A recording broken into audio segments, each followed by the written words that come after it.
Hi, everyone, and welcome back to the Net to Net podcast. I'm your host, Casey Kirsch, along with Samuel Kelty and Caleb Kirsch. So, if we go into it, right, so we're going to be talking about a lot of the Gold Cup action that we saw this past week, including last night, the 2-0 win for Mexico over Costa Rica. Caleb is part Costa Rican, and he loves Costa Rica a lot.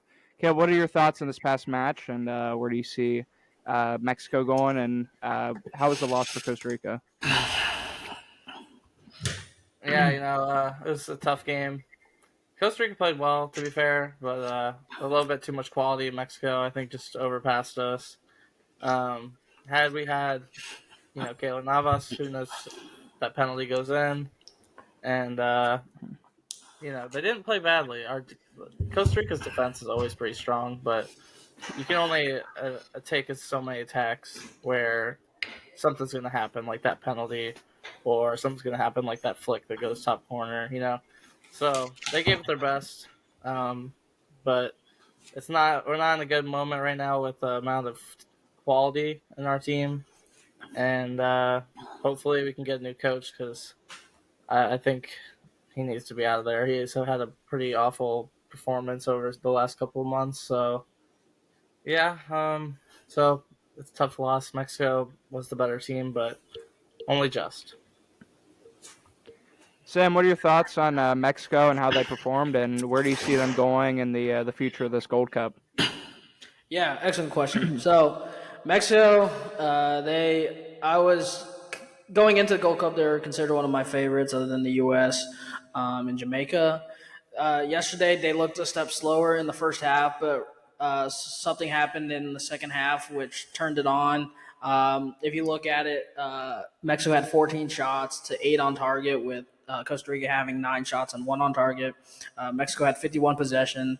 85% passing accuracy, and that mostly came in the second half where they dominated. I think Costa Rica played a great game in the first half, but couldn't continue their momentum going into the second half. And I think Mexico pounced on that and took advantage of it with some of the quality players they have in Enzo Alvarez, Luis Romo, and Ochoa in goal. That penalty happened. I don't know even if Keylor Navas was in goal, that penalty's getting saved. I just think Mexico It's right down the middle. Yeah, but it's right down the middle. But I wasn't really right down the middle. It was more to the right, but goalie went the wrong He got way. faked out big time. Yeah, he got faked out, but I think it still Navas, goes experienced in. goalkeeper. I mean, it's Eh, nowhere near the same. Either way, I just don't think. I think Mexico looked. I think with the changing of the coach going into the Gold Cup was much needed because you could see the lack of commitment that they had under Coca, their former coach. So I can see them going far into the Gold Cup. I could see that honestly. I could see them playing the U.S. in the finals. I don't see them losing anytime soon. So it'll be interesting to see how far they get. All right, and we got speaking of the U.S., we got a big game going on tonight. Today's the July 9th, and tonight at 7:30 Eastern is the game against Canada. Canada has looked kind of shaky so far this tournament, and now they play the U.S., looking to secure a semifinal berth here in the Gold Cup. Caleb, what are your thoughts on Canada so far this tournament, and do you think they can beat the U.S. tonight? A little underwhelming compared to what we've seen recently of Canada. But yeah, I don't see them going past the U.S. today. I think the U.S. just has a little bit too much quality in this Gold Cup. So, it could be cagey affair, but I would probably go Canada not having as much of the ball as the U.S., not having as many attacks because this U.S. team has gone 6 goals twice now, or 5 or 6 goals. I mean, they're kind of flying high right now. So Jesus Ferreira has been going off lots of goals so far in this Gold Cup, and honestly, I could see it again happening tonight. So yeah, like with Ferreira and Vasquez, that's a lot of goals right there. that could. I mean, even if Ferrer has an off night, you got Vasquez coming off the bench, so I see the U.S. winning. Yeah, and I agree with you there. I mean, you look at just the stats of this tournament so far. U.S. has put 64 shots versus Canada's 40. U.S. has 9 assists to Canada's 3. Um, I mean, corner kicks, U.S. has way more. Goals, they have way more. Yeah, goals 13 for the U.S. and only 6 for Canada. Sam, what do you think about the U.S. In this game in particular? And do you think the U.S. can go out, win this game, secure a semifinal berth, and maybe go on to win the whole thing? Yeah, I think the U.S. will win this game easily. If you look at Canada, it's not the same team that they had at the Nations League in the Nations League finals. You're missing key players like Jonathan David, Hutchinson, and Alphonso Davies, with makes up most of your attacking threat going forward. No Tyler Buchanan either. So this is a very young, not young, but inexperienced team. You only have a few key guys that are still left over from the Nations League squad, and Junior Holt and Osorio and Kamal Miller. But the U.S., I think they're on a hot streak right now. I think once they beat Canada, it's pretty much a straightforward to the Gold Cup finals. It just depends on who ends up getting there on the other side. I can see Mexico and I can see Jamaica. Jamaica is playing later today, so they'll probably end up winning. I believe they play Guatemala. So it should be an easy win for them. So U.S. has a chance, but if we play Jamaica, it'll be a good game. But it depends on what team shows up. If it's the first team that showed up against Jamaica, or if it's the team recently in the last 2 games. Like Caleb said, Jesus Ferreira has been on scoring form, but against bigger teams, he's not as good or as clinical in front of goal. Yes, he's very good against the Caribbean island teams, nicknamed Pirates of the Caribbean by announcers and commentators. So we'll see how he does. It's very good for his confidence that he's scoring at a high level right now, because that's what we need in our number 9. It'll bring good competition to Flo Balogun and Ricardo Pepi and Daryl DK and whoever's up front for the U.S. going forwards in preparation for the 2026 World Cup. Yeah, and just follow up for that. I mean, he's been playing so well that do you think if he continues this form against, as you say, the Pirates of the Caribbean, could he eventually break into, I don't know, the Copa America squad or the World Cup squad? I think he gets on the Copa America squad. I don't know what his role would be, because you have the likes of players like Flo Balogun, Ricardo Pepi, Jordan Peak Fork, Haji Wright, who are all playing in Europe and playing at a higher level of competition than Jesus Ferreira is in the MLS. And Jesus Ferreira got his chance against the Netherlands, and he really didn't do much. He only lasted about 45 minutes before Greg Berhalter decided to end up and pull him from the game. So I just think that since Jesus Ferreira really, most of his goals come against lower level teams. I just think that the more experience with a Flo Balogun or Ricardo Pepi playing against the likes of like a Juventus or a Bayern Munich or a Chelsea or a Real Madrid, and scoring against them, it gives you kind of more confidence. So I think Jesus Ferreira makes the squad. I don't know where he plays, and the U.S. squad will be a challenge to pick from, because there are a lot of key talents that you have to leave out, and players that we haven't seen play that much, that play for the U.S. now don't really play for their national or their club team, and some play a lot for their club team but don't really play for their national team. So you have a lot of options in a lot of areas. Right. Yeah, I could see that. I mean, yeah, he doesn't have the club experience as some of the other guys, or the club level that he's going to be playing at over the next few years. But I mean, if he keeps putting up results like this, I could easily see him being at least a late sub in a few of the games. Oh yeah, Uh, I could see him being a sub, yeah. or playing in a role, maybe like a 15 minutes in the group stage matches. But going forward, I don't think you make that choice of going with Jesus Ferreira over a Flo Balogun or Ricardo Pepi, who has been playing in Europe, is playing at that high level against a team like the Dutch that have Van Dijk and De Vrij and De Yep. Ligt as your back line. And we saw what he did against them, and he honestly was not existent to barely just being involved in the play, in the build-up play that we had against the Dutch in the World Cup. And something with Balogun, you're looking at a guy who played for Stade Rennes in League One, who believe scored at least 19 goals in Liga, and the most ever since Clint Dempsey did at Fulham. And he's doing that in Europe. I think you just can't. And you got him to switch allegiance from England, so there's no way that Greg Berhalter goes into this camp, these upcoming camps, and saying for Copa America or the World Cup, and saying you switch the allegiance from England, who's much better national team than we are, and say, oh yeah, you're not going to play because we're going to start Jesus Ferreira, who's playing in the MLS. No, that's not going to happen. Well, Ferreira does have some interest from Europe. That's one thing I wanted to point out is, I mean, if he were to make that move, his game will probably progress.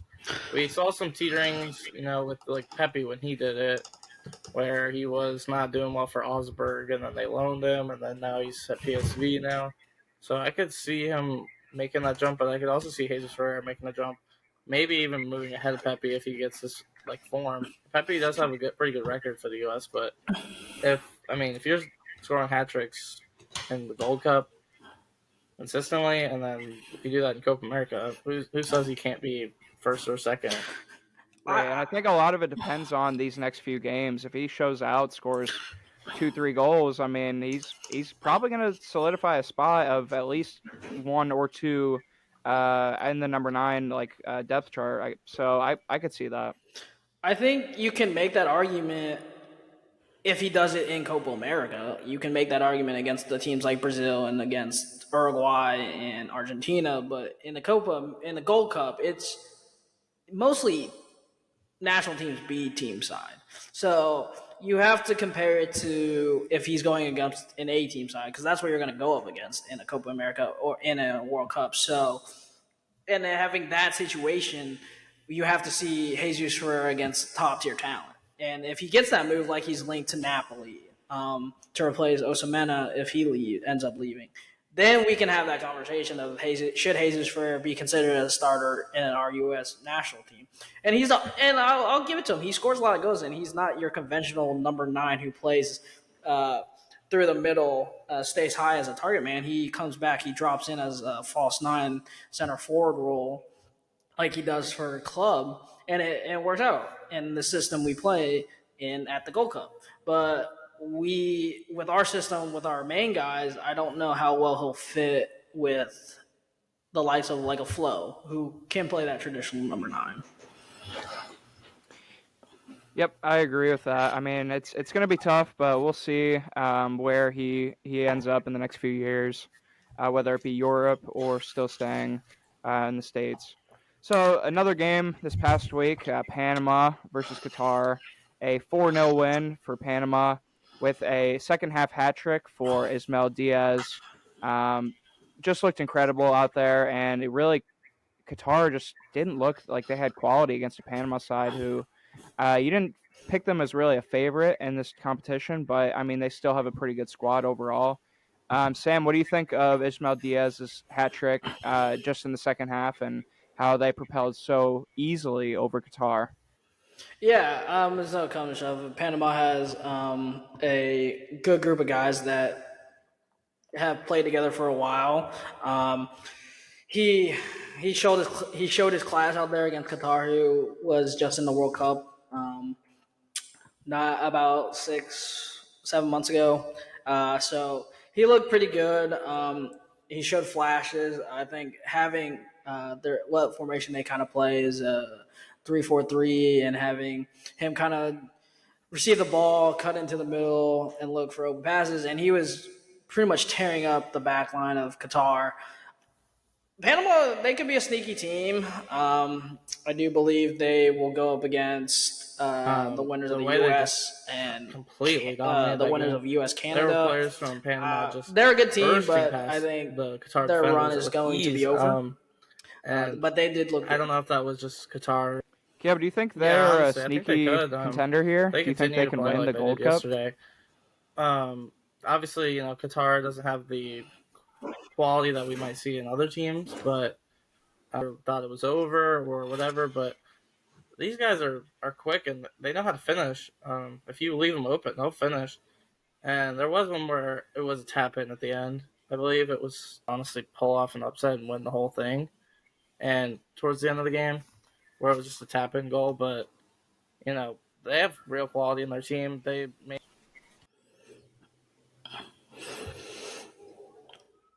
All right, now switching gears to talk about transfers in Europe. We're going to switch it over to Caleb.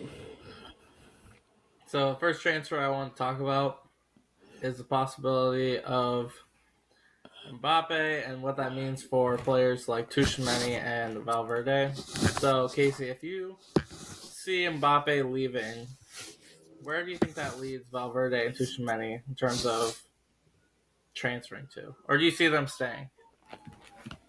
Well, the thing with Tuchemani is he just had a lot of injuries this year, but when he was like before the World Cup and everything, he was good for Madrid. They had a good start with him, and then injuries just riddled his season. Valverde, he didn't have a great season either. Personally, I don't think they'll sell Valverde regardless of what happens, but Tchouaméni, I mean, he could be up for sale if they're looking to raise money for Mbappe. It was rumored a $160 million deal or something like that. But if they need money, which I doubt they really do, they could sell Tchouaméni, especially because they brought in Bellingham. They still have Modric. They still have a few other great midfielders. They just brought in Arda Güler as well from Turkey. But I don't see them selling anyone just to bring in Mbappe. They really need to fill that hole regardless of Benzema going over to Saudi Arabia on a free. That was a really big loss for them, considering that he was their main producer other than Vinicius Jr. The past few years.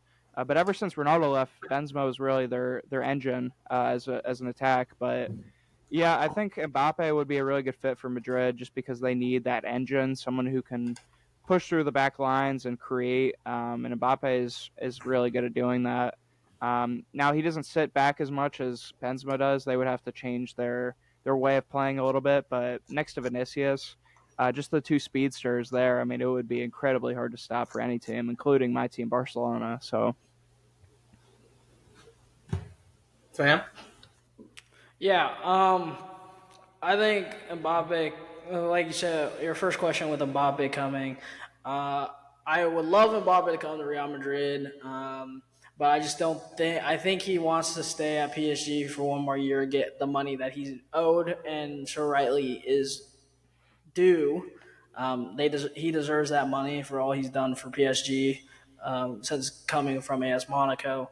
I think there are reports that he already has a deal in place with Florentino Perez, that he's coming in 2024. Everything hasn't been agreed upon, so should be coming if reports are all true.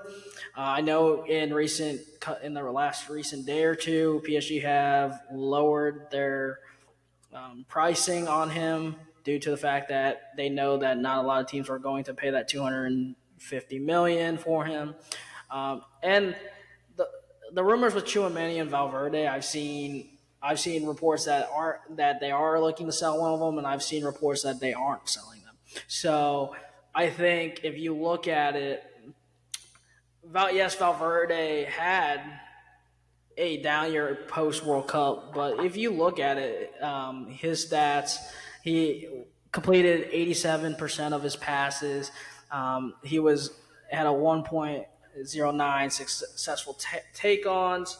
He had 2.26 shots total in games. He created 3.22 chances. That's the 79th percentile. So if you look at it, yes, Valverde playing that right wing, he as an inverted right winger and coming into the middle on defense to help out. I don't think we get rid of him. I think he's too valuable for our team. I think Chouameni, on the other hand, depending on how things go, I could see him being loaned out. I don't see them selling him because he is the future of Real Madrid. He's the future number 6. He's supposed to do what Casemiro has done, what Xabi Alonso has done in the past, what Khedira has done in the past as our number 6. I don't see them getting rid of him. He's one of our future center mids to the years to come, and they don't. And if Mbappe comes next year, then they'll be off of Kroos's contract and off of Modric's ways, who both have signed 1-year deals, but are probably going to retire after a year because Modric will be 39 by then, and Kroos has already came out and said he would rather retire than play for a different team. So we'll be off those wages. We don't have to go buy any midfielders next year. And then Mbappe comes for free next year, so that's pretty much most of our money goes to his wages and his rights and his agent fees. So I don't see them getting rid of anyone. I see this year most likely will be a combined team effort of where all the goals are coming from Vinny, Rodrigo, Jose Lu, Modric, Kroos, Valverde, Ceballos, and all of them. It'll be a team effort this year, and then next year we can focus on getting Mbappe here as our number 9, and then we'll have a true number 9 that can play through the middle and can float to the wing if needed and interchange with how dynamic our team is. That's a big ask I think year. that'd be pretty silly to not get a striker this year and expect goals from Valverde and Rodrigo and Vinny. You're losing your top goal scorer, your second top goal scorer, and your main creator.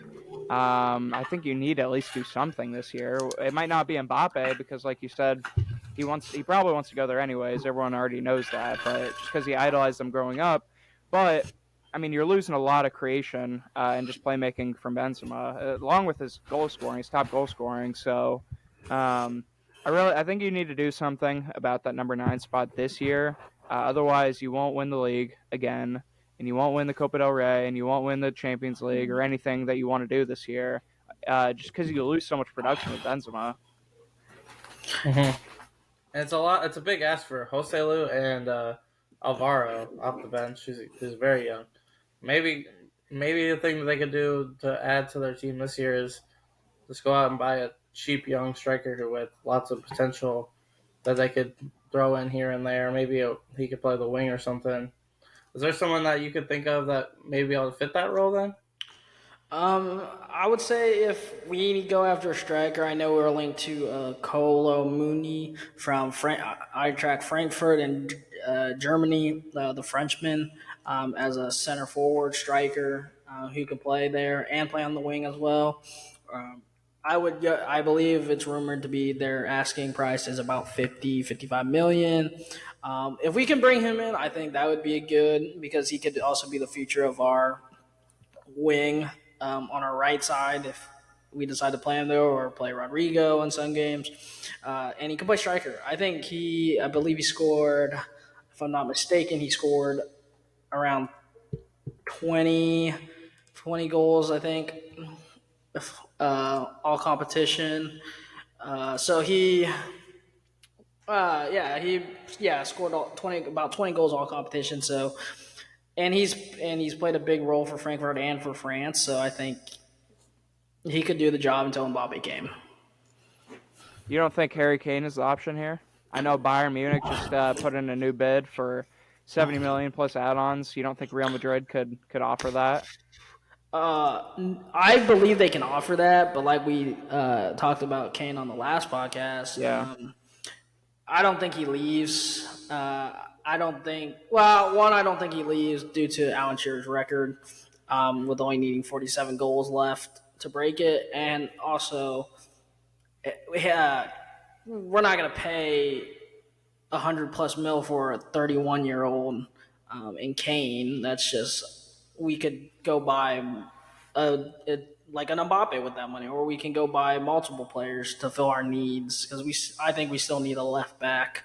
I would say we need a backup keeper, and so just more squad depth around. Right, but if you're trying to get squad depth, I mean, wouldn't the right move to get Kane on less money than you would for Mbappe and then bring in a left back as well? I think with I mean, I he think scored 30 goals in the Prem last year. yeah, he scored. You can't- He's an unbelievable scorer, and I think he'd do well in the Prem. And he fits our team because he's a similar style play to Benzema. But I think Kane kind of dictates where he's going to go because he has the option of running out his contract at Tottenham and then letting everybody come to him, and he can decide where he wants to go instead of having committing to a team that wants Mbappe and is going to sign Mbappe either this year or next year and know that he's out of a job and they'll probably look to get rid of him. So I just don't think that Kane's playing it smart with not going to saying he wants to go to Bayern or stay at Tottenham, then going to Madrid, and then he can wait till next year if he wants to go to Madrid. But with our situation, if we wanted to bring – I trust Carlo Ancelotti. He's been in these situations before. He's made players play different positions that they usually don't play, and they flourish in those roles. He's an experienced coach, and Perez knows what he's doing as well. He's a great president. He knows who to buy, and he knows the team chemistry and doesn't want to disrupt that as possible. So I trust him with what we're doing here, and if we do have to wait a year for Mbappe, I'm okay with that. If we get him now, great. Then we can contend right away for the league. I just think that the players we would have went after, like a Firmino or something, they obviously went to Saudi Arabia, so we lost out on them. But they would have been better fits, and we would have gotten them for cheaper. Right. Yeah, I see that. And like I said, we talked about Kane on the last podcast. But Bayern Munich still has their they improved their offer of 70 million plus add-ons. It was 60 million plus add-ons, but Spurs are still holding to that $100 million valuation. One more thing with Kane, Sam. Do you think they're going to accept that offer for 70 million plus add-ons, or do you think they'll stick to that 100 million? If it's Daniel Levy making the calls, then yeah, they're sticking to 100 million because there's no way Daniel Levy's gonna let him go for anything. Like, yes, they want 100 mil, but if a Premier League team comes and buys him, they want 150 to 200 mil for the guy. And at 31 years old, that's not a reasonable price tag for him. Yes, he did score 30 goals in a season, and he's been very consistent over the last few years, or last decade almost. But you don't – maybe if he was like 25, 26, you make that call. But you don't do it at 31 years old. So I think Daniel Levy, he's very – and we've seen this before. It took Real Madrid like half of the transfer window in the summer when they tried to sign Bale and Modric. He's very picky on how much money he gets for them, and you saw those huge transfer fees at the time. And I also think Kane wants that record, and I think he stays. Yeah. So you think that the record is more important than winning trophies? To Kane himself? Maybe not to Spurs fans, but... to Kane, I think at this point, Kane knows that he can dictate the transfer window next year. He can dictate where he goes without having to be sold to just one team. With an option of one team. Next year, when he's a free agent, he has unlimited options. He'll have teams coming for him. This year, it's you sell him to Bayern Munich. He has to commit 4 to 5 years to Bayern Munich when he can just wait his contract out and then look at all of his options next year, and he can have Real Madrid, Barcelona, Bayern Munich, Chelsea, United, Liverpool, all those teams come and say, hey, here's a contract. Tell us how much you want. Sign on the dotted line. He has that power. He's dictating. He's doing the correct thing and waiting his contract out. And I think he does want the record. I think he does want to be the all-time scorer in Premier League history. And 47 goals is achievable for Kane. Yeah, I'd say maybe not this year, but next year he could, if he's consistent with how he's been in the last couple of years, definitely can make that record. But I don't know, dude. Is he that Spurs through and through? Is he not that Spurs through and through? I could see him moving this summer, disregarding the record. I'm sure he'd want to win it, but I mean, I'd take a Champions League over that one. So yeah, and I would too. But with the team that you have right now, you're not running a Champions League, and exactly. Exactly. But also, he can't just up and move. He has to be sold. That's the thing. Next year, he can just choose a team. I think Yeah, that's but don't why. you think it'd be smart to go to Bayern this year? I mean, what if he has a down year and can't make as much money next year or something like that? Yeah. Whereas now he can just go to Bayern, get implemented with the team. They already have a hold striker, and he can just go there and maybe win a Champions League.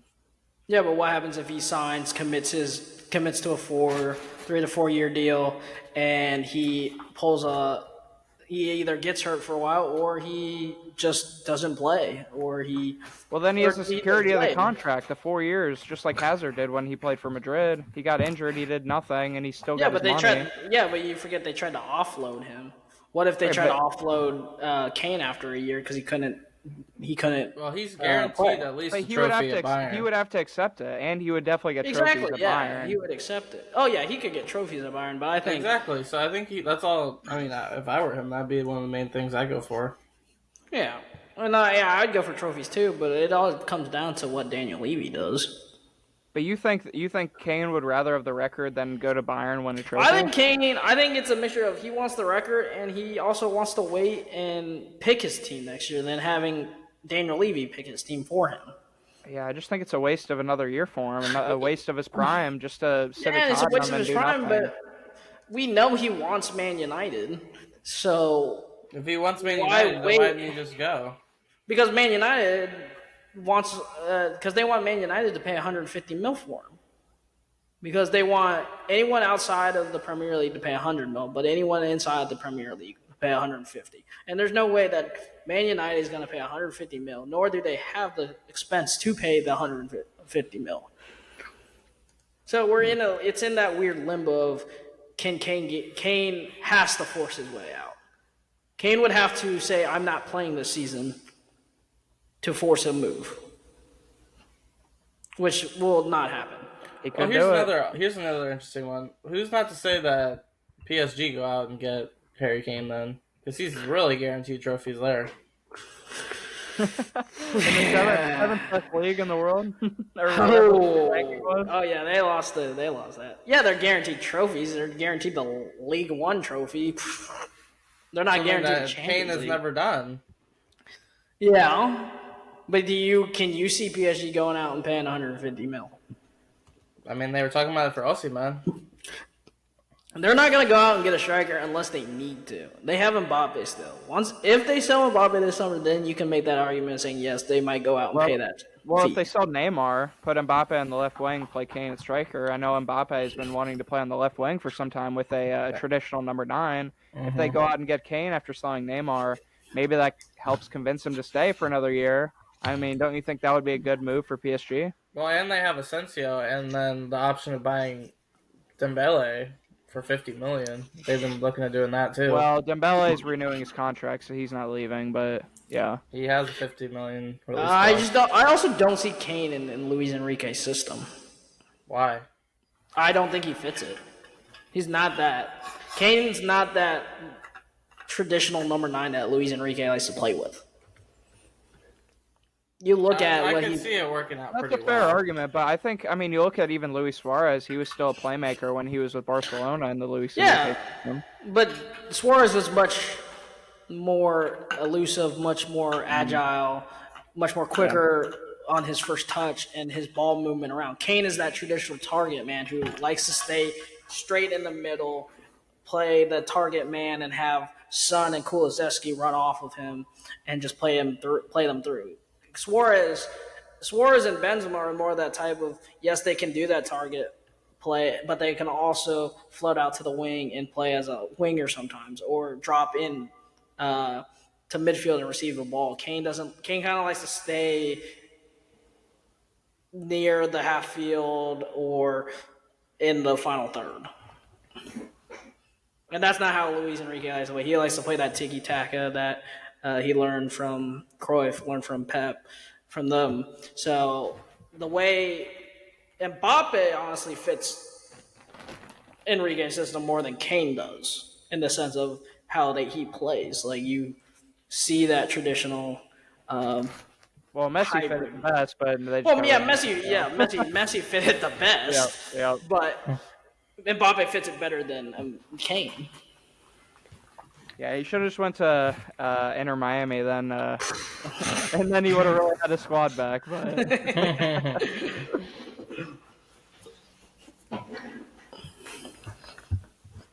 Okay, well, what about the transfer of Guler going to Real Madrid? What are your thoughts about that one, Sam? Great signing. The Yeah, I agree with you. second coming of Mesut Ozil right there. oh my, stop. That's a Yeah, bold it was a really good signing. I wanted him at statement. Barcelona. I wanted him at Barcelona. We were heavily linked with them because of Deco going to visit him and everything. But Yeah, and he had a phone call with Xavi, and look what happened. yeah, well, Wow. a lot of Some players shots are like being Xavi, fired and the here. fact that you're blaming Xavi here, like that's crazy. But It's not the first person that Xavi's let slip through his fingers. Can you remind the audience of who that would be, Sam? Oh yeah. He dropped the ball on Chouameni. He dropped the ball on Ruben Neves. we didn't want Ruben Neves. Yes, you did. You've Yeah, been linked to they- Ruben Neves for about a year and a half. You wanted him for free. Oh, we you did dropped the not. ball. You dropped the ball on Brozovic. And probably probably the biggest drop of the ball was letting Messi go, and not trying at all possible to bring him back this summer. That's not Xavi's fault, dude. Xavi's the one who convinced him to try and come back, okay? And we didn't have the finances for it. But, I mean, you look at guys like Lewandowski, who we brought in. Xavi was a big proponent in that because he loved our system so much. I mean, you look at Christensen from your Chelsea team, who we snagged on a free. You know, that was another big signing. He's brought in a lot of players, kept them as well, like Gavi or Balde. He's kept them from leaving when they could have. Right, Dembele has this $50 million release clause, as Caleb brought up, and he hasn't left because of Xavi's project. Now, there's a lot of players who love Xavi's project. We just don't have the same money as Real Madrid right now, and I think But that's what they that? want is the money, and it's not because of Xavi.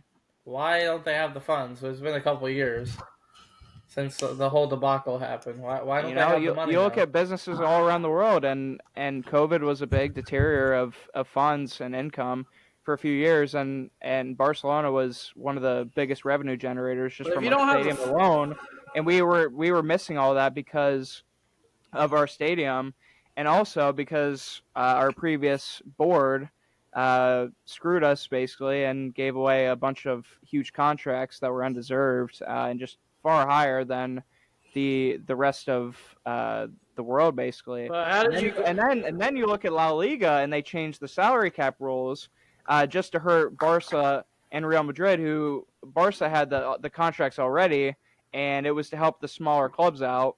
But it really screwed over Barcelona, who already had all these contracts, and then we were over the cap, and then we didn't have money coming in, and it just all piled up at once.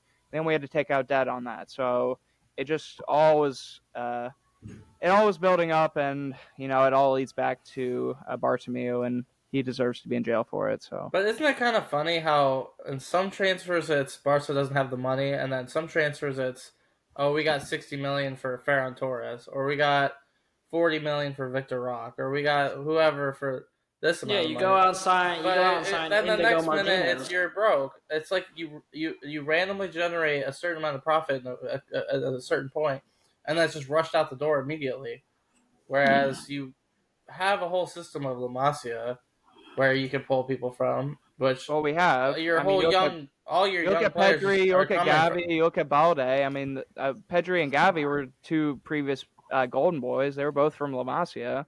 Like Exactly. they both But I'm played there. saying your signings are either people that keep But a lot you of it's right a at the salary cap Yeah. limit, or the people from La Masia. Well, I mean, you look at Sergio Busquets. He was on 400 plus K a week. Jordi Alba was on almost 300K a week. I mean, it's just like contracts like that Bartomeu gave out that although they're club legends and although they're still great players, even at their aging, I mean, still we can't give out contracts like that when you have clubs like Espanyol who don't have any money, can't sign players, and La Liga's trying to cater to them and their needs because they can't afford certain players like Barca and Madrid can. Well, I think Bartomeu just wanted to keep the old guard together and not realize that he had to transition. And I think that's one of the reasons why Perez has flourished over his years, because he realizes that it is a time for change. There is a time for a guard of change within your system. And you look at, yes, we lose Benzema. We're probably going to lose Kroos and Modric. We've lost a significant player every year except and over the last few years, except for I believe in 2019, we didn't really lose anyone. 2019, 2020, we didn't really lose anyone. We just had injuries. But we let Pepe leave in 2017. We let Ronaldo leave in 2018. We let in 2020 Bale or Ramos left, then Bale, and then now Benzema, Marcelo. They all left, and I think Perez understood that it is time for a change. Yes, they are servants of the club. They've produced many times for us. They've delivered 5 Champions Leagues to us, countless titles, and they realize they're getting older and they can't play at the same level. I think what Bartomeu did was, yes, they're getting older. They deserve these huge contracts because of what they've done in the past, but how is that going to help in the future? And I think bringing in Xavi and bring him in instead of having Koeman in there was the smartest thing they did. But it's taking time, and you don't have the money to do that when Madrid has had probably the same amount of time, was smart with their money, and they only had one bad year, and they've bounced back ever since. Right, and I don't disagree that the leadership was a big change between Barca and Madrid there. I mean, you guys have had a really stable leadership group for as long as I can remember, really. And whereas we've had Laporta back in the later 2010s, and he led us to having arguably the greatest team of all time. I personally think they are the 2011 Barca team. And then we go over to Bartomeu after, and then it goes into the later years of Messi being a Barca, Suarez's later years, Neymar leaving, and we blow all that money on Dembele, who, although he's been better these past 2 years, really his first 3 years was not good for the club at all. We bring in Coutinho for 130 million, and he was absolutely horrible. Did nothing for us. We ended up loaning him out to Bayern Munich. He plays better for them, scores on us, and then we bring him back. We sell him for 20 million. It's just moves like that. We let Rakitic go for 5 million. Suarez for $1 million. It's just moves like that you just scratch your head and you're like, what are we doing as a club? And you bring in these youngsters like Eric Garcia back from City, who honestly has not performed. He honestly has not been. He hasn't been the same since he's came back from City. He honestly probably looked better at City than he did at Barca, and then you commit to like Marco Alonso. You commit to all these other guys you bring in for free. You just brought in Indigo Martinez. Yep. Is that going to be another Eric Garcia issue? Because you don't have that trust in Eric Garcia because you're playing Marco Alonso at center back when you have a center back on your roster in Eric Garcia. But you're deciding to play Alonso because you don't trust him. I think there's that little kind of gap between what some of these players are coming into than what Xavi's project is. And Xavi has a good project, I think. I think it could be very good. I like what they're doing. There are these signings here and there that are like, why are they doing this? Why are you creating these log games? Like, you bring it, like last year, you bring in Frank Kessie. Kind of fits your team, kind of doesn't really. He's kind of just there. And then now you bring in Ilkay Gundogan on a free for 2 years. Now you're creating that log jam. Now you have Frankie de Jong, you have Gavi, you have Pedri, you have who else? Kessie. Yep. You're bringing back Nico Gonzalez back from loan. You have Pablo Torres, who you called up from Lames. Who called up from Lames. So you have all these guys, and you can't play them all. And this is kind of looking like the same thing that Chelsea had with issues. They buy all these wingers, and they have only 2 spots with with Barca, you have 3 spots because they play the double pivot. So Pedri's going to be an automatic starter, right? Right. Gavi's going to play that inverted left wing, so he's already in. So then that leaves you with 2 spots. De Jong, he's going to start too. De Jong He'll start regardless. De Jong will start. No, trust me. De Jong will start. Right when Xavi came in, right, he didn't trust De Jong. He wanted to sell him. I mean, you saw those rumors last summer of Man U for, what was it, $85 million or something like that. Thankfully, we kept him. Now Xavi trusts him.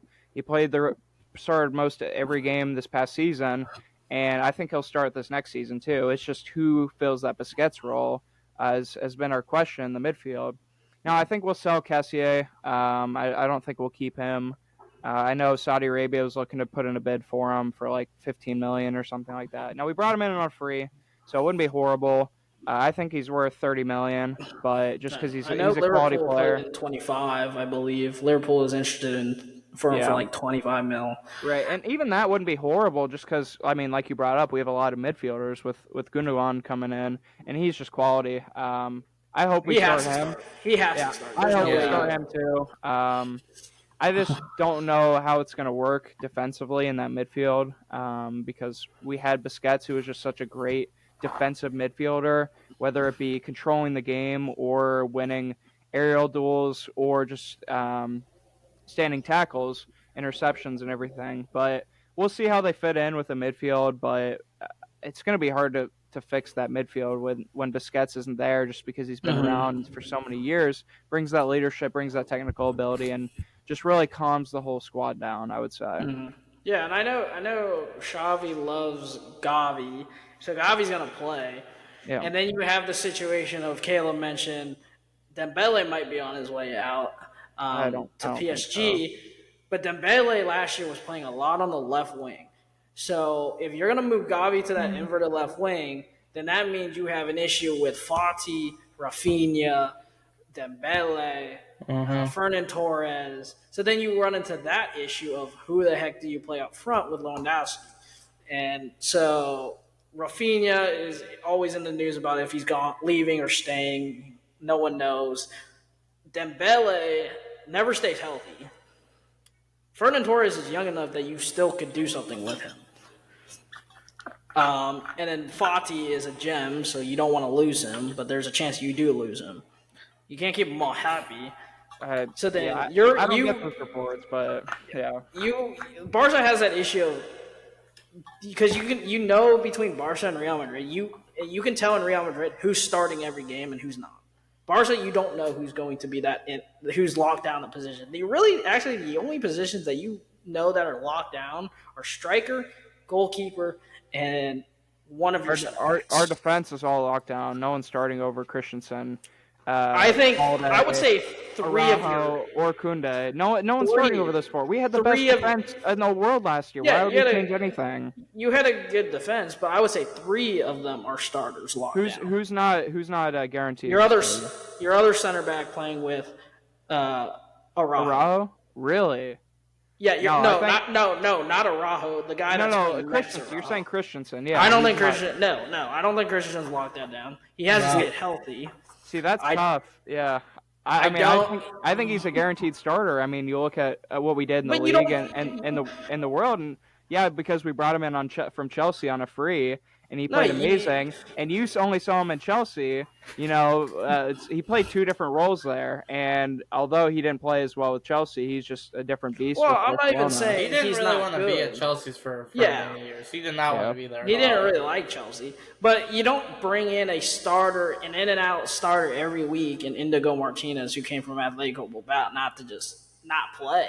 He's better than Christensen. You slot him right in. He's a left-sided center back who's very technical, very good with the ball at his feet, can pick out a pass. He's very good at defense. He has a very good IQ and tackle rate.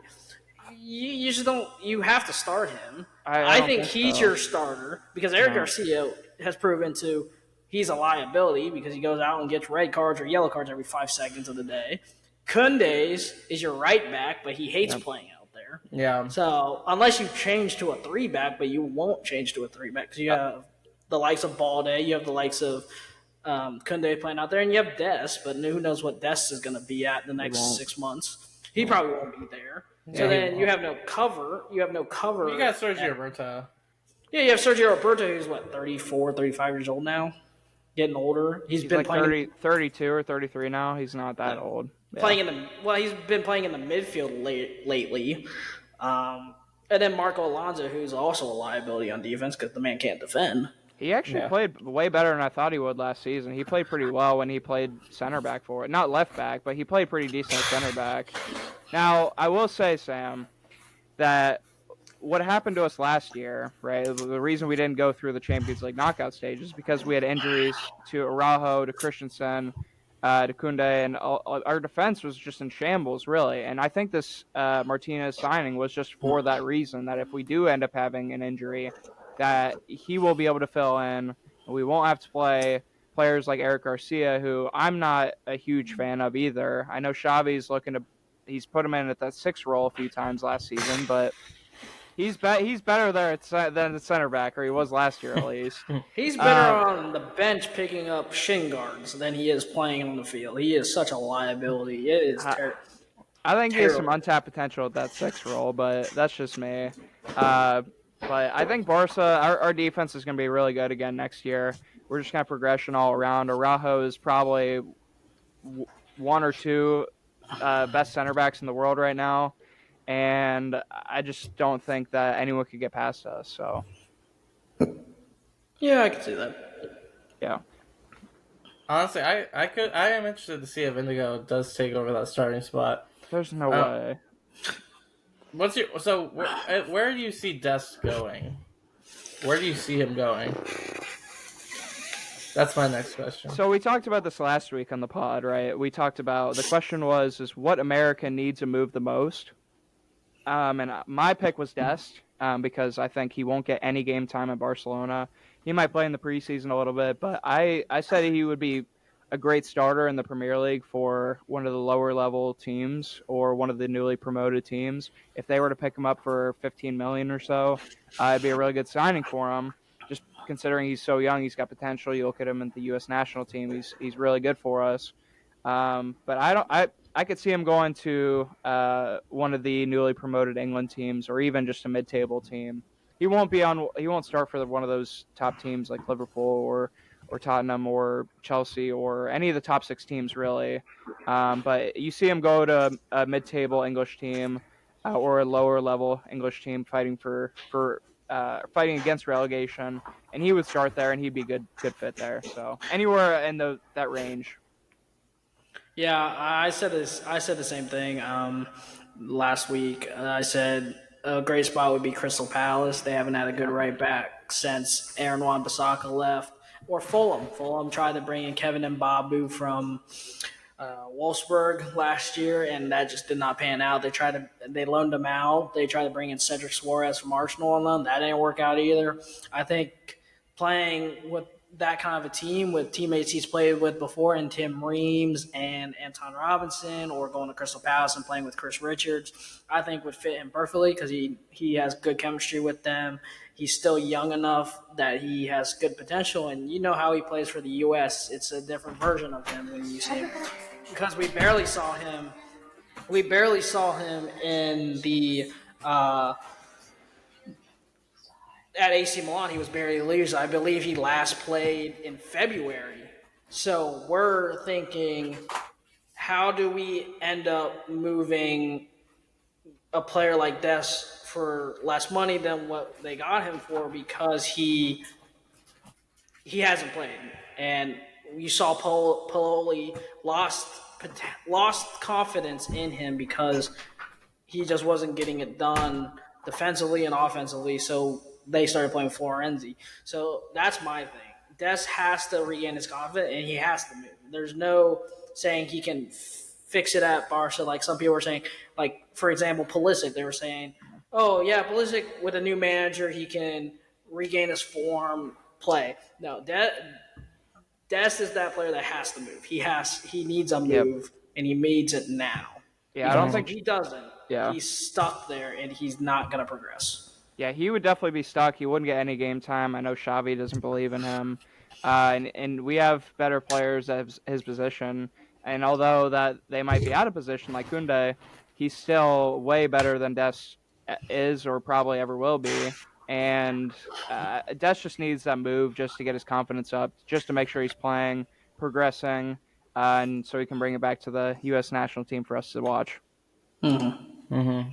And last question for us. So I would like to ask, what year do you think it's possible that Pulisic, he did just make his move to AC Milan, but what year do you think it's realistic that Pulisic could end up joining an MLS team? Interesting. Because he has talked about it recently, that it's possible. How old is he now? Like 27, maybe? He is 26, I think. 24. He's 24. Wow. Really? Oh, I thought he was older than that. Okay. Yeah, that's a good thing. I know he's talked about it. I know Donovan even came out and said on the U.S. Today that he should have moved to MLS instead of AC Milan. He would have been better there. I think so. Hear this: World Cup's in 3 years. He's about to go into his prime, because you usually hit that prime at 24, 25, 26 in that area. He is good. He is not MLS. No, of course not. He's not MLS. He needs to be playing in that high level competition, like I said earlier with when we were talking about the number 9 for the U.S., the state of that.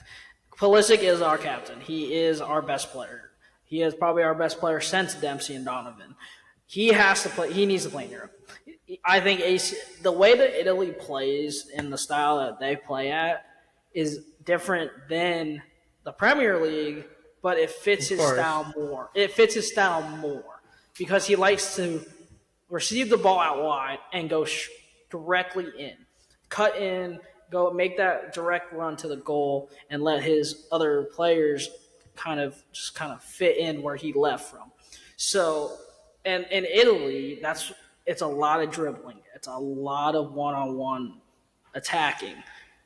In the Premier League, you don't really see that, especially with Chelsea, you didn't see that.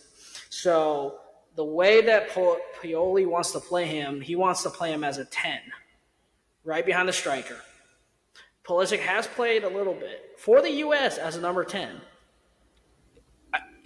And playing with a striker like Giroud, who's the experienced at scoring and a big body to play off against, and he's playing with the likes of Rafael Leao, unless they can nail down a right wing by the end of the summer, and I know they're involved with Chukwueze, from Villarreal, the Nigerian right wing. If they can bring him in, it will be a match made in heaven for Pulisic because he will be playing as a 10 where he can flourish playing behind Giroud and playing off of the likes of if they get Chukwueze and Rafael Leao. I think him at Milan is perfect. I don't think it's not time for him to go to the MLS. Yeah, yes. No, I'm not saying right now. I'm saying what year do you think? What year do you think it will be?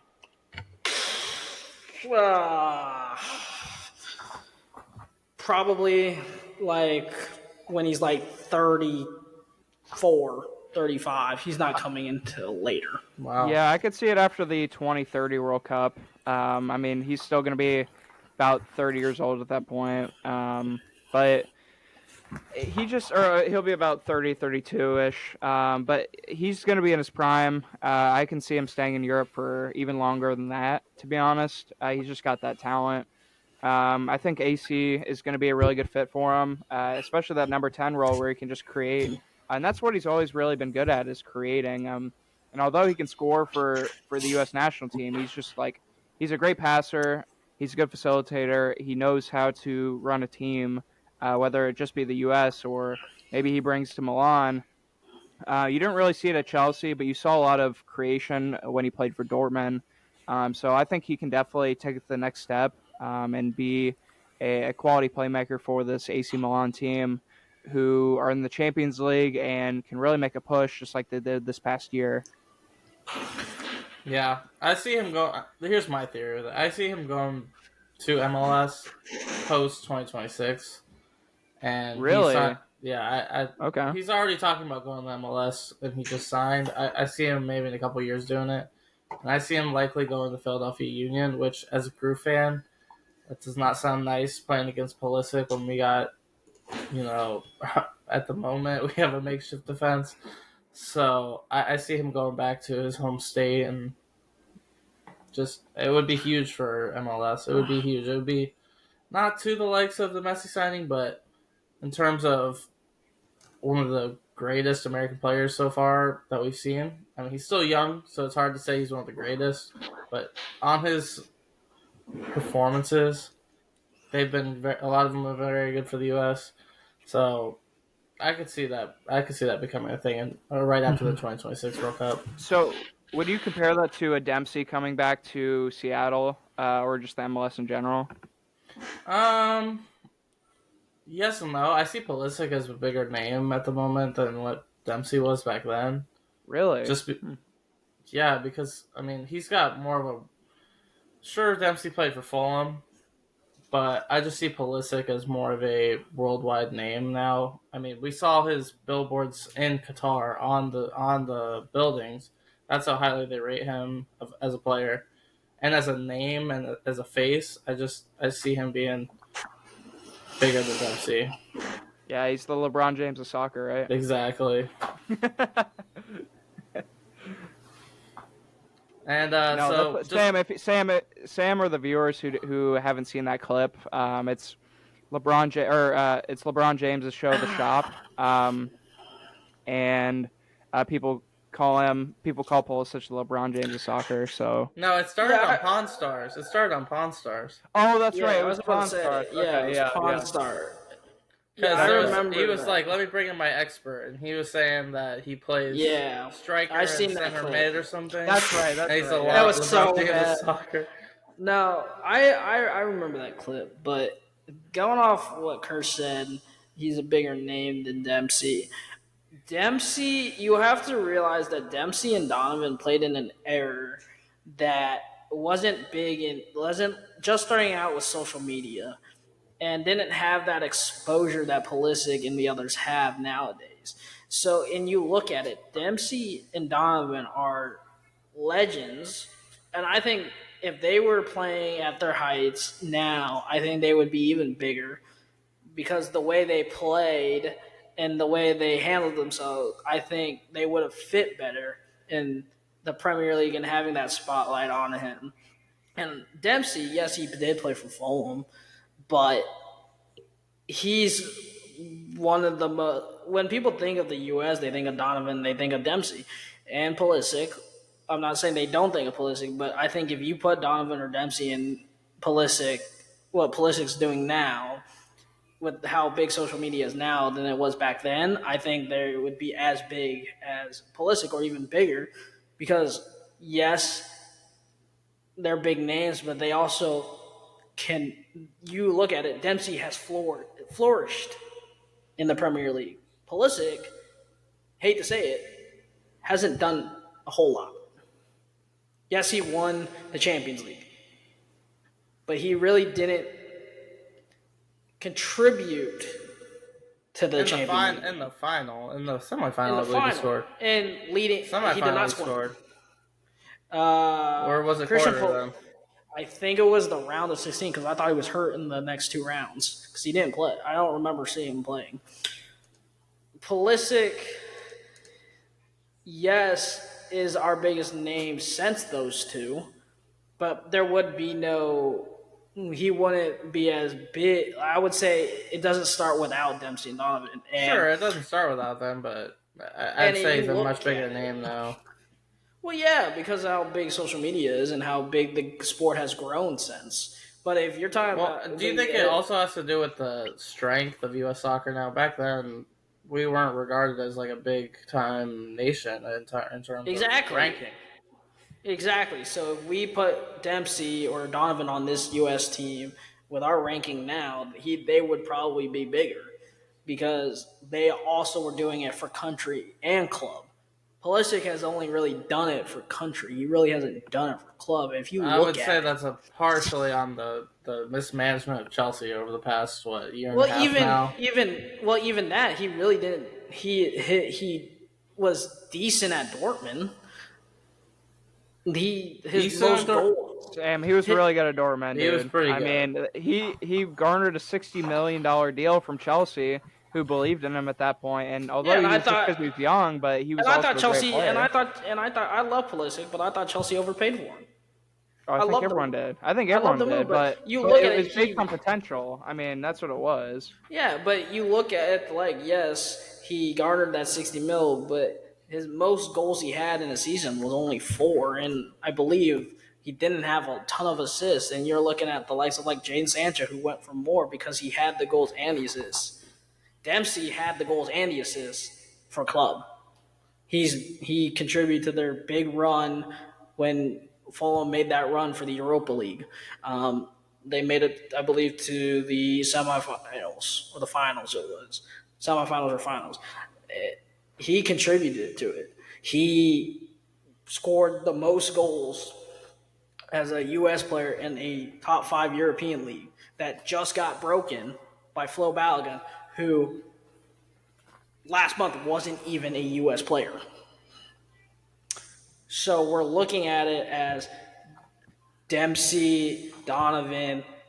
Yes, if you put them in, Donovan's beloved everywhere. Like, I've seen stuff in Mexico, I've seen stuff overseas. They love Donovan. They love Pulisic too, and they love Dempsey. But I just think Dempsey and Donovan are from that era of old school, and they didn't have the like outlets that Pulisic and McKinney and them all have. That's what I'm saying. Here's another thing that you kind of overlooked as well. Dempsey and Donovan, respectively, are very good players, but they did not play for a top 6 team. Donovan played for Bayern for a loan period, but he kind of got swept under the rug because at that time America pretty much just watched him, and that was about it. Do you not count Dempsey played for the Fulham, and Donovan Seattle? played. Yeah, not Seattle. Sorry, he also played for Tottenham.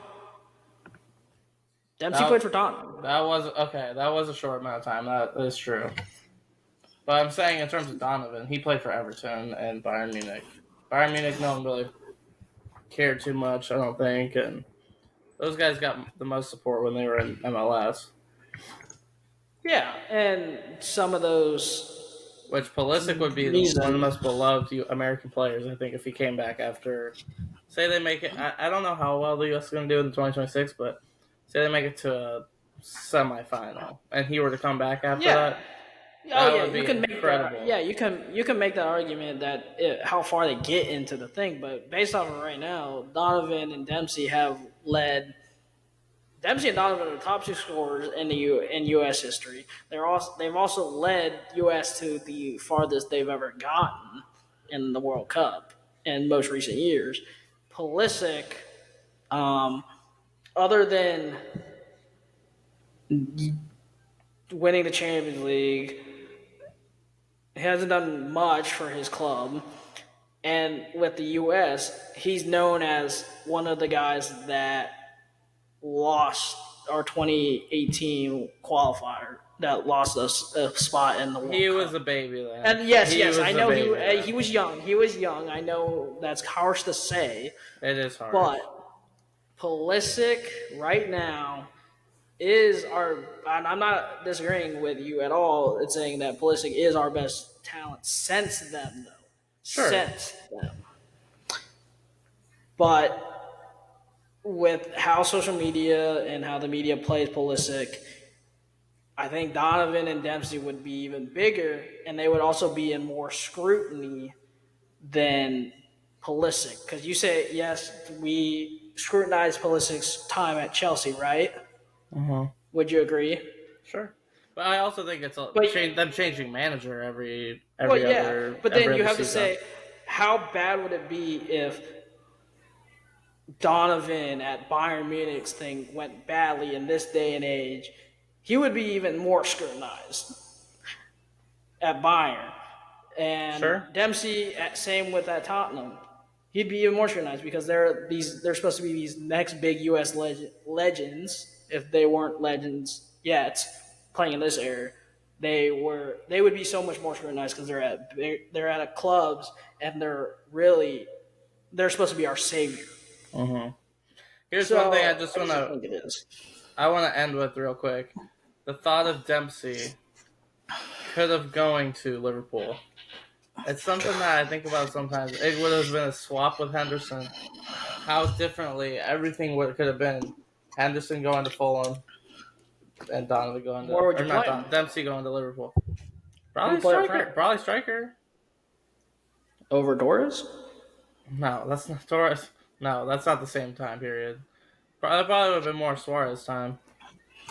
Yeah, he wouldn't have played. It wouldn't have mattered.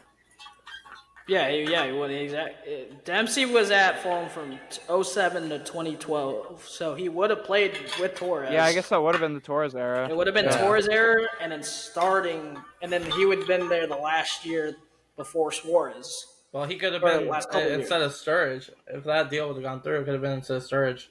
He would have been the guy. Something to think about. Which would have been horrible for Liverpool, so you're probably pretty happy it didn't happen. Yeah. Considering Sturridge was so good for you guys, you brought in Suarez, who was the top goal scorer, and it all worked out for you guys, except for, the 2014 slip. I knew that was coming. We had games where the slip shouldn't have mattered. There were games where we lost to Southampton, and they were. Hey, maybe you would have told Gerard not to slip, and that would have. For me to end this thing, I got 2 questions to ask you boys. Big thing. It's something new we're going to try on the soccer pod called the hypothetical. It's a segment where we sit here and I'll ask you 2 questions every soccer podcast episode and get your take on it. So the first question is, hypothetically, who, with all this transfer news around, and you saw Bellingham break the transfer record, or he has one of the most expensive transfers. He didn't break the record. Who, in your mind, is going to break the transfer record in soccer? I'll give you who I believe the most expensive soccer transfer is. I believe it was Bale for a little bit, and then it was broken by Hazard. And then I believe Neymar has the most expensive transfer fee. Yep, at $222 million, yeah. Which equals to 190 million euros. Who do you think will be the next to break the record? Caleb, I'll start with you. That's a tough one. I'm going to go with... I think I'm going to go with Erling Haaland.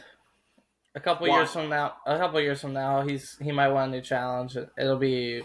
If he continues on this, it'll be like 300 mil. Maybe to PSG. Who knows? Okay. Casey? Yeah, honestly, I could see it being Vinicius Jr. That's another one that I thought of. It's out of left field. I know Sam was expecting it, but if they bring in Mbappe, right, like he wants them to, and he has these same issues where, I want to play on the left wing. I don't want to play a striker. I want to play with a traditional striker and play that number 7 role. I mean, who's the odd man out? Are you going to keep Mbappe? Are you going to keep Vinicius Jr.? And I think all Madrid fans would want to. It would be torn between some, but I think the consensus would be, let's keep Mbappe, let's keep him happy, and we'll sell Vinicius Jr. for 250 million. It could be Mbappe. It would be a few years. It could be Mbappe. Yeah, they bring him in. It could be Mbappe. Say he goes to Madrid, right? And he gets mad like he has a PSG in a couple years, and then forces to move out. There's no way. Dude, the guy loves being involved in every storyline. The guy loves it. Who's not to say he becomes the first $400 million player or something? There's no way. You got to break 300 first, and I think it'll be like a 3. But who's not to say that Haaland breaks it or Vinicius breaks it, and then Mbappe again? Osimhen could break it this summer. Okay, stop, dude. Stop. He has a chance. Just stop, dude. The way he scored. You think he breaks 220 million? No, I'm not saying he does, Maybe but next year. hypothetically, Maybe next year. Next year, if he stays if he produces the same way he did at Napoli this year and stays, he could maybe. I don't know. No. But my hypothetical mine's out of left field. Pedri, if he stays healthy, he could probably garner a crap ton of money because he's very good. If he really would he ever want to leave Barcelona, his hometown club? You know, he loves it there. He plays his style of football. Like, what situation would he ever leave Barcelona? He could go for a new challenge in soccer. We never know. We thought Benzema was staying one more year and then retiring. He's off to Saudi Arabia for 2 years. That seems like a retaliation to me. That seems like a retaliation to me. Sam heard exactly what Casey said. Oh, I'm going to throw this out of left field. And then pulls out of Real Madrid. You both do the same thing. The same exact thing. He's like, I'm going to pull this out of left field. And I feel like that was a revenge type of answer. It might have been. But my last question, sticking with our U.S. soccer and our U.S. soccer debate,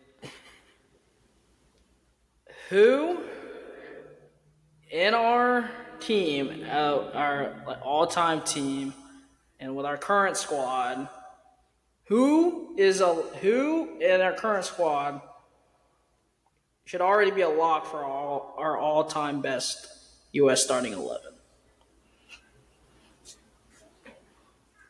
Is there someone that will be one of the best of all time in their position for US the US? soccer, yeah. Yes. I think Pulisic is the only one you can even think of right now. No, but he's saying in the future. I'm saying in the future, Okay. So I'll give you a team. So I'll give you a few names that are probably locks that you can't move out. Tim Howard. Would you all agree with me? Yep. Tim Howard. Landon Donovan. Yeah, keep him in. Yeah. Clint Dempsey. Yeah. Yep. Michael Bradley. Yep. Steve Cherundolo. I could see some of our guys overtaking him. I also could see some people overtaking Michael Bradley. And I will say the last one, Alexi Lalas. I could see it too. So you only think there's 3 locks? You think it's just Dempsey, and Tim Howard and Donovan? Really? Yeah, I can see someone like Chris Richards. Those are the only... How old is Chris Richards right now? 21? 23, I thought. How old is Carter Vickers? He's not done either. He's 25, I believe. Chris Richards is 23. Miles Robinson is 25, 26. Miles Robinson. Antoine Robinson. I can see him. If he makes a better move, then he can move up. I think Antoine Robinson. You think Des could make that right back spot? Over Trundle? Ooh. Yeah, I can see it. If these guys get a good move, and what about Gio Reyna? Gio Reyna definitely will be. What other Cams? A Cam maybe. The thing is, if you move Dempsey or Donovan into that Cam spot, and then that frees up a right wing spot. Yeah. We haven't had a good right wing unless you count Dempsey or Donovan. We haven't had a good striker since McBride. So Dempsey. McBride. Okay, well, if you play him at striker. I thought we were talking about Dempsey, bro. What do you mean? It just depends where you pay people. Yeah, exactly. I could see Pulisic, Reyna. Caleb, one more follow-up thing before we end here. Do you think Gio Reyna will be better than Michael Bradley was for the U.S.? They play different positions. Yeah, if they play center mid.